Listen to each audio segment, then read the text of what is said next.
নমস্কার বন্ধুরা, কেমন আছো তোমরা সকলে? আশা করি সকলে খুব ভালো আছো আর দারুণ সময় কাটাচ্ছ।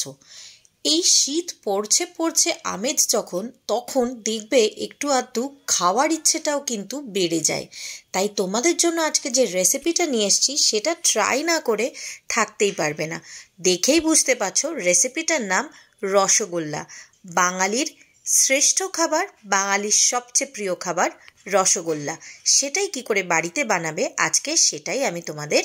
প্রথমে আমি নিয়ে নিয়েছি 2 লিটার ফুল ফ্যাট মিল্ক, মানে প্যাকেটের যে দুধগুলো পাওয়া যায় ফুল ক্রিম বা ফুল ফ্যাট, সেই দুধ দিয়েই কিন্তু ছানা কাটাতে হবে, তবেই রসগোল্লাটা ভীষণ স্পঞ্জি আর সফট হবে। তো দুধটাকে আমি ভালো করে গরম করে নিচ্ছি একটা ফুট আসা পর্যন্ত। একটুখানি ফুটে গেলে এর মধ্যে আমি মিশিয়ে রাখবো ছানা কেটে যাওয়ার যে জলটা থাকে সেই জলটা কিন্তু আমি এর মধ্যে মিশিয়ে নাড়াচাড়া করে ছানা কেটে নেব। তারপর সেই ছানাটাকে ভালো করে জল ঝরিয়ে একটা প্লেটে এভাবে আমি তুলে নিয়েছি। 2-3 বার ভালো করে জল ঝরিয়ে নিতে হবে একটা কাপড়ে ঢেলে। আমি ভিডিওটা করেছিলাম কিন্তু সামহাউ সেই পোর্শনটা ভিডিওটা ডিলিট হয়ে গেছে, তাই সেটা আমি তোমাদের দেখাতে পারলাম না। কিছুই না, যেভাবে ছানা ছাঁকো ঠিক তেমনই একটা কাপড়ের ওপর জল সমেত ছানাটা ঢেলে দেবে, দিয়ে ভালো করে জলটা ঝরিয়ে নেবে 3-4 ঘন্টা রেখে। তারপর একটা প্লেটের উপর এরকমভাবে নিয়ে ছানাটাকে ভীষণ ভালোভাবে মেখে নিতে হবে, যাতে ছানাটা একদম স্মুথ হয়ে যায় আর কোনো রকম কোনো দানা দানা ভাব না থাকে। দেখো আমি খুব ভালো করে কিন্তু ছানাটাকে চটকে নিচ্ছি। এই সময় যদি তোমাদের মনে হয় ছানাটা একটুখানি পাতলা রয়ে গেছে, তাহলে কিন্তু তোমরা চাইলে ময়দা দিতে পারো সামান্য 1/2 চা চামচ। দেখো ছানাটা কিন্তু একদম মিহি হয়ে গেছে, স্মুথ হয়ে গেছে, তোমাদের আশা করি আমি দেখাতে পারছি। এরপর ছানাটাকে এরকম নর্মাল একটা রোল টাইপের আমি করে নিয়েছি, একটা লম্বা রোল টাইপের বানিয়ে নিয়েছি, এবং এইটার থেকে আমি ইকুয়ালি সাইজের ছোট ছোট লেচি কেটে নেব। ঠিক যেমন আমরা লুচি করার আগে ছোট ছোট লেচি কেটে নিই ময়দা থেকে, ঠিক তেমনই প্রত্যেকটা লেচি যেন সমান সাইজের হয় এটুকু একটুখানি মাথায় রাখবে। তো আমি সমান সাইজের কিন্তু লেচি কেটে নিচ্ছি, সেগুলোকে কেটে সরিয়ে রাখছি। এরপর একটা স্টেপ দেখাবো, সেটাও অপশনাল, তোমরা চাইলে করতেও পারো নাও করতে পারো। আমি একটা ননস্টিক প্যানে সামান্য 2 চা চামচ দুধ গরম করে নিয়েছি, নর্মাল যে আমি দুধে ছানা কাটলাম সেই দুধই। তাতে দিয়ে দিলাম 3 থেকে 4 চামচ গুঁড়ো দুধ। যেই গুঁড়ো দুধে আমরা চা করি ঠিক সেই গুঁড়ো দুধ। এই গুঁড়ো দুধ যে কোনো মার্কেটে যে কোনো মুদিখানার দোকানে কিন্তু তোমরা খুব ইজিলি পেয়ে যাবে। তো এটা দিয়ে আমি খুব ভালো করে আগে মিক্স করে নেব, দুধটার সাথে গুঁড়ো দুধটা ভীষণ ভালোভাবে গুলে নেব। এরপর গ্যাসের ফ্লেমটা অন করে দেব, দিয়ে এর মধ্যে আমি মিশিয়ে দেবো কিছুটা চপ করে রাখা ড্রাই ফ্রুটস। তোমাদের কাছে যে কোনো ড্রাই ফ্রুটস আছে, কাজু, কিশমিশ, আমন্ডস, সেই সব কিছুই দিতে পারো। তো আমার কাছে আমন্ডস আর কাজু ছিল, আমি সেটাও দিয়ে দিলাম। দিয়ে এবার গ্যাসের ফ্লেমটাকে একদম লোতে রেখে আস্তে আস্তে নেড়ে নেড়ে এটা থেকে তৈরি করে নেব একটা মাওয়া বা ক্ষীরের মতো অংশ।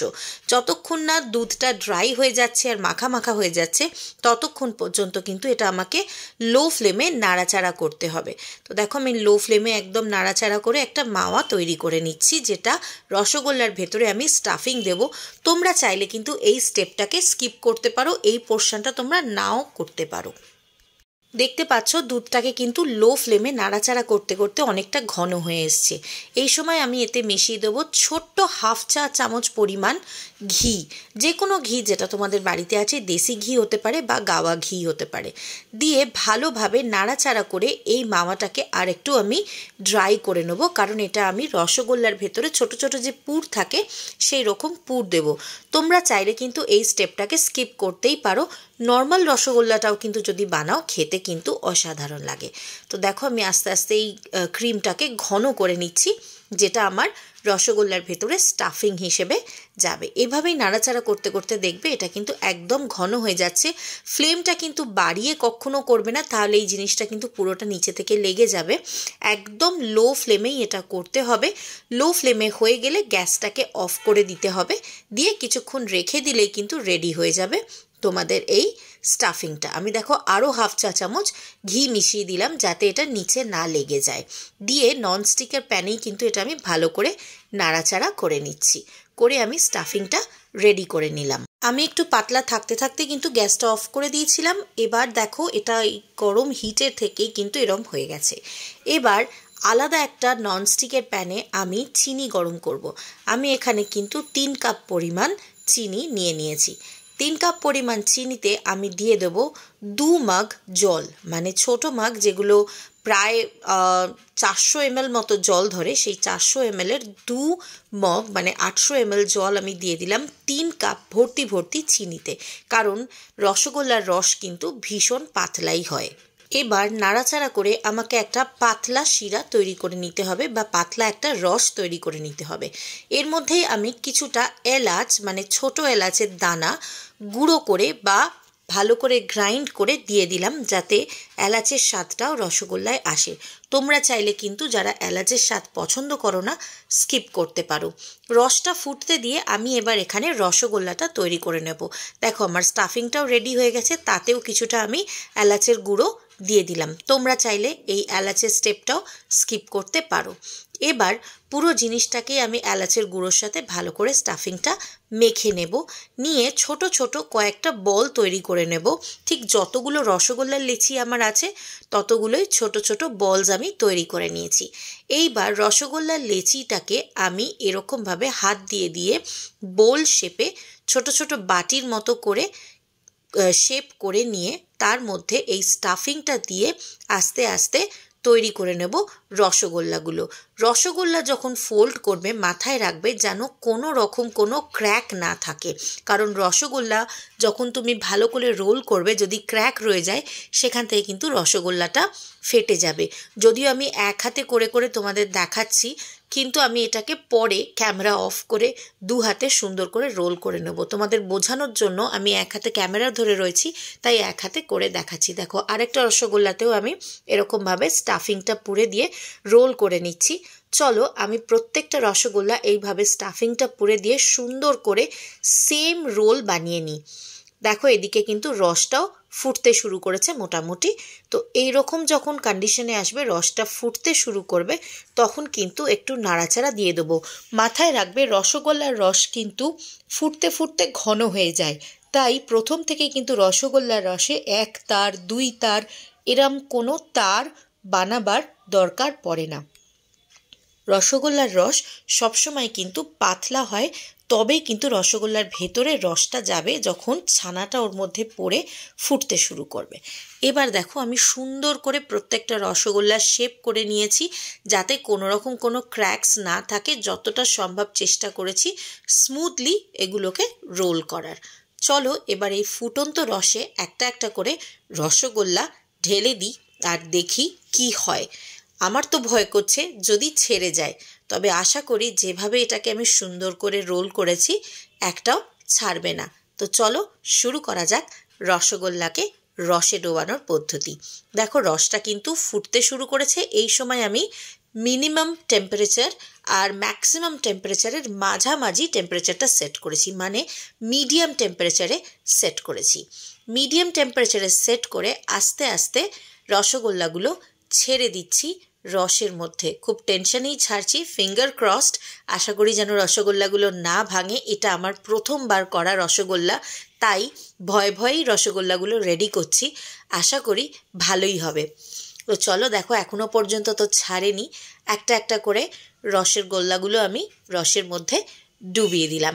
তবে মাথায় রাখবে একসঙ্গে অনেকগুলো রসগোল্লা কিন্তু রসের মধ্যে দেবে না, তাহলে সাডেনলি রসের টেম্পারেচারটা ফল করে যাবে আর তোমার যে মিষ্টিগুলো রেডি করছো সেগুলো বাজে হয়ে যাবে, সেগুলোর শেপ ভালো হবে না। তো দেখো এবার এরকমভাবে আমি মোটামুটি 8-10টা রসগোল্লা ছেড়ে দিয়েছি, দিয়ে আস্তে আস্তে নাড়াচাড়া করে রসের মধ্যেই কিন্তু রসগোল্লাগুলোকে ফোটার জন্য রেখে দিয়েছি। থেকে থেকে একটু একটু নাড়াচাড়া দিতে হবে কিন্তু।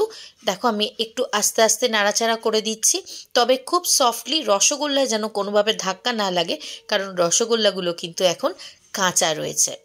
দেখো একটু নাড়াচাড়া করতে করতেই তোমরা বুঝতে পারবে রসগোল্লাগুলো কিন্তু ফুলতে শুরু করবে, ফুটতে ফুটতে এ দেখো আস্তে আস্তে কিন্তু ফুটতে শুরু করেছে।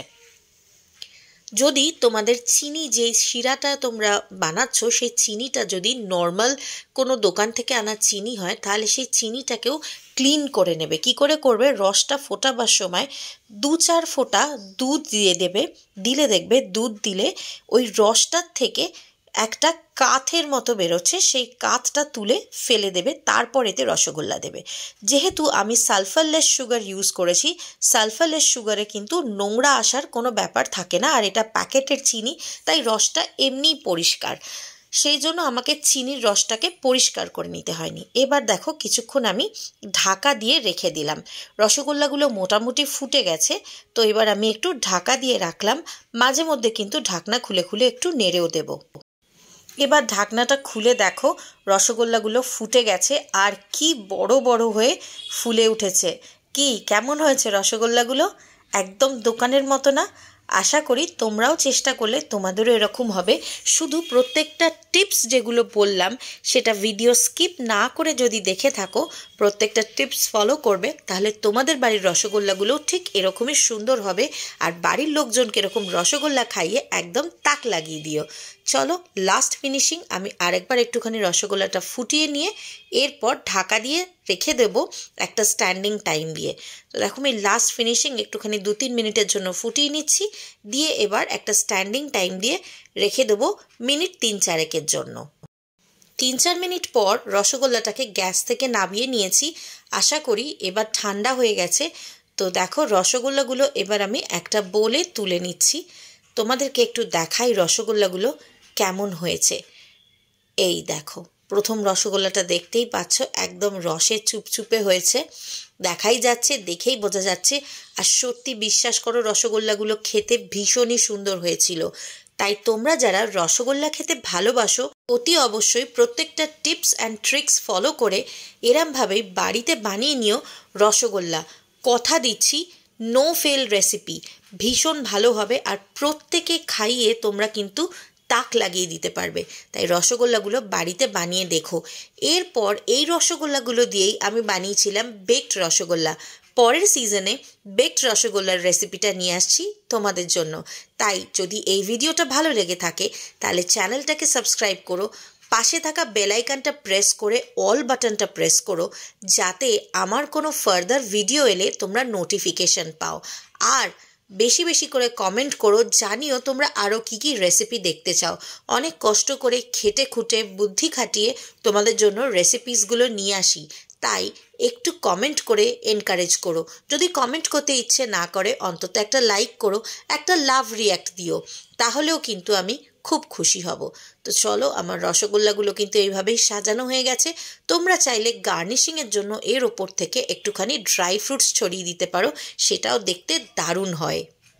রেসিপিটা ভালো লেগে থাকলে প্লিজ প্লিজ প্লিজ চ্যানেলটাকে সাবস্ক্রাইব করো আর এইভাবেই পাশে থেকে এনকারেজ করো। কমেন্ট করে অতি অবশ্যই জানিও তোমরা আরও কী কী দেখতে চাও, কারণ তোমরা কমেন্ট না করলে আমি বুঝতে পারি না তোমাদের কীরকম লাগছে আমার ভিডিও দেখতে। তাই অতি অবশ্যই কমেন্ট করে জানিও। আর হ্যাঁ, লাইক করো, বেশি বেশি করে বন্ধুদের সাথে শেয়ার করো। ভালো ভালো খাও, সুস্থ থাকো, আনন্দে থাকো। টাটা।